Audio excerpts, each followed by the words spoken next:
తండ్రి కుమార పరిశుద్ధ నామంలో అందరికీ వందనాలు. హల్లెలూయా మినిస్ట్రీస్ వారి దేవుని శుభవార్త. మీకా 7వ అధ్యాయము 8వ వచనం. నేను క్రింద పడినను తిరిగి లేతును, నేను అంధకారమందు కూర్చున్నను, యెహోవా నాకు వెలుగుగా నుండును. ఈ వాక్యం అత్యంత శక్తివంతమైనది.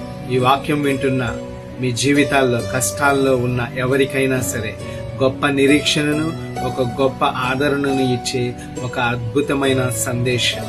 నీ బ్రతుకు పడిపోయిన స్థితిలో ఉండిపోవచ్చు. దేవుని వాక్యము చెబుతుంది, నేను క్రింద పడినను తిరిగి లేతును. దేవుడు గొప్ప వాగ్దానం ఇస్తూ ఉన్నాడు. మీ జీవితంలో ఓడిపోయిన స్థితి, నష్టపోయిన స్థితి, కృంగిపోయిన స్థితి అనేది సహజంగా ఉండవచ్చు. కానీ ఆ పడిపోయిన స్థితే మీ జీవితపు ముగింపు కాదు. ఈ వాక్యం ఒక బలమైన నిశ్చయత ఉంది.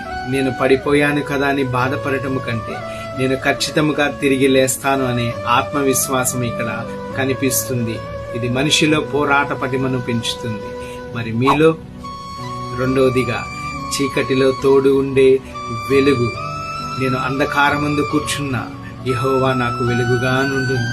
చీకటి అనేది ఒంటరితనాన్ని, గందరగోళాన్ని లేదా ఆపదను సూచిస్తుంది. మనం దారి తెలియని స్థితిలో ఉన్నప్పుడు దేవుడు మనకు మార్గదర్శిగా ఉంటారనేదే ఈ వాక్యం చెబుతూ ఉన్నది.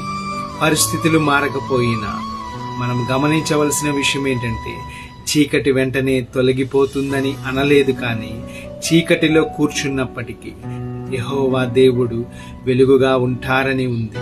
అంటే కష్టకాలంలో కూడా మనం ఒంటరి వాళ్ళం కాదు. మన ధైర్యం మన దేవుడే. నిరీక్షణే బలం. ఈ వచనం ఇచ్చే సందేశం ఏమిటి అంటే, పరిస్థితులు మనకు వ్యతిరేకంగా ఉన్నప్పటికీ, శత్రువులు మనల్ని చూసి నవ్వుతున్నప్పటికీ మనం నిరాశ చెందవలసిన అవసరం లేదు. మన వెనుక ఉన్న దైవ బలం మనల్ని మరలను తిరిగి నిలబెడుతూనే ఉంటుంది. మీరు ప్రస్తుతం ఏవైనా సవాళ్ళను ఎదుర్కొంటున్నట్లయితే ఈ వాక్యం మీకు ఇచ్చే భరోసా ఒకటే: నీ పతనం తాత్కాలికం కాదు, కానీ మీ విజయం నిశ్చయం. ఆమేన్. నిన్ను, మీ కుటుంబాన్ని దేవుడు దీవించునుగాక. God bless you all.